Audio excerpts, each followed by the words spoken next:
Pernah merasa hidup ini seperti jalan buntu. Sudah berusaha sejauh mungkin. Sudah berdoa berkali-kali. Sudah mencoba bersabar.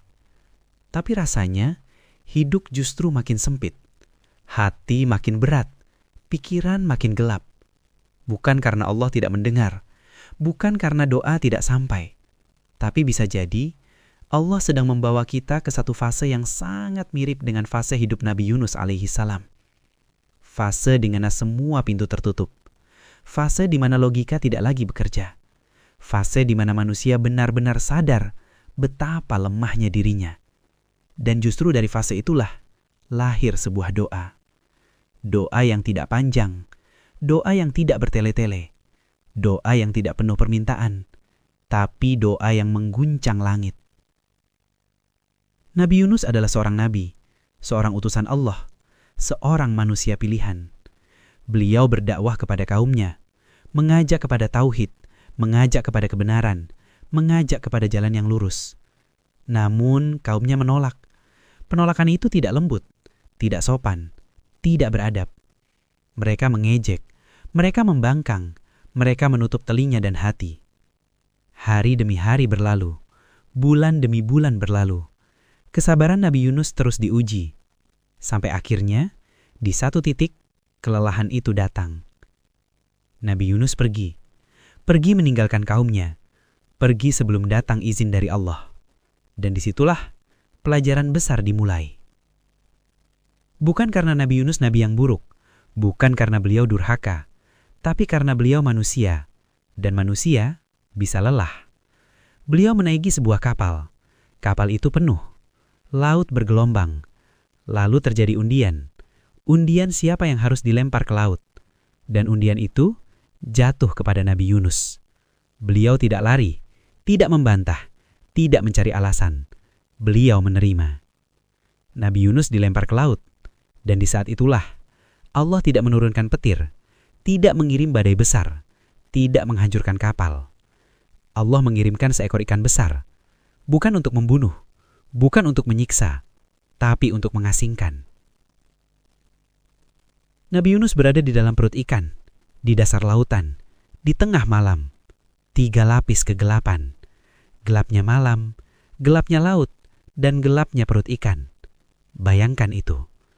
Tidak ada cahaya, tidak ada manusia, tidak ada suara, tidak ada rencana, tidak ada solusi, tidak ada harapan secara logika.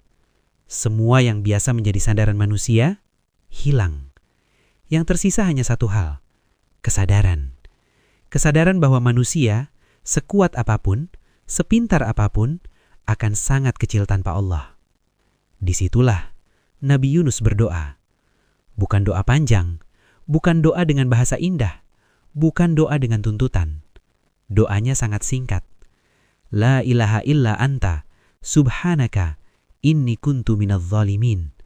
Tidak ada Tuhan selain Engkau, Maha Suci Engkau, sesungguhnya aku termasuk orang-orang yang zalim. Kalimat pertama, La ilaha illa anta. Ini bukan sekedar pengucapan tauhid, ini pengakuan total. Seakan Nabi Yunus berkata, Ya Allah, sekarang aku tidak punya siapa-siapa. Tidak ada kekuatan yang bisa menolongku. Tidak ada strategi yang bisa menyelamatkanku. Tidak ada jalan keluar selain Engkau. Ini tauhid dalam kondisi paling jujur. Kalimat kedua, Subhanaka, Maha Suci Engkau. Ini kalimat yang sangat dalam. Karena di dalamnya tidak ada protes, tidak ada keluhan, tidak ada tuntutan. Tidak ada kalimat, kenapa aku ya Allah?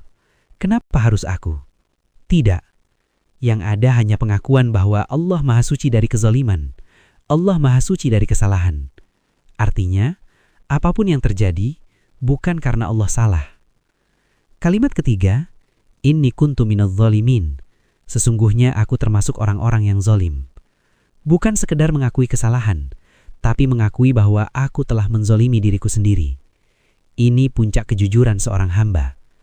Tidak menyalahkan keadaan, tidak menyalahkan orang lain, tidak menyalahkan takdir. Hanya berkata, Ya Allah, aku salah. Dan justru karena kejujuran inilah, doa ini menembus langit. Allah berfirman, maka kami kabulkan doanya, dan kami selamatkan dia dari kesedihan. Perhatikan, bukan hanya diselamatkan dari perut ikan, tapi dari kesedihan. Artinya yang Allah pulihkan bukan hanya tubuh Nabi Yunus, tapi juga jiwanya. Dan ini pelajaran besar untuk kita. Kadang masalah dalam hidup bukan datang untuk menghancurkan kita, tapi untuk menghentikan kita. Menghentikan kesombongan, menghentikan ketergantungan pada manusia, menghentikan rasa aku bisa sendiri. Kadang, Allah sengaja membuat hidup terasa sempit, supaya kita berhenti berharap kepada selain Dia. Masalah datang bukan untuk menjatuhkan, tapi untuk mengembalikan kita ke posisi yang benar, sebagai hamba. Doa Nabi Yunus bukan doa orang yang baru belajar.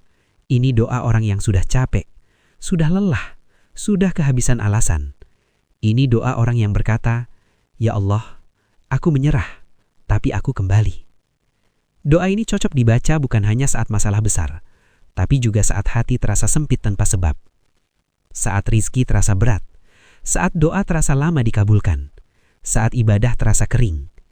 Ini doa untuk fase hidup di mana kita tidak tahu harus mengeluh kepada siapa.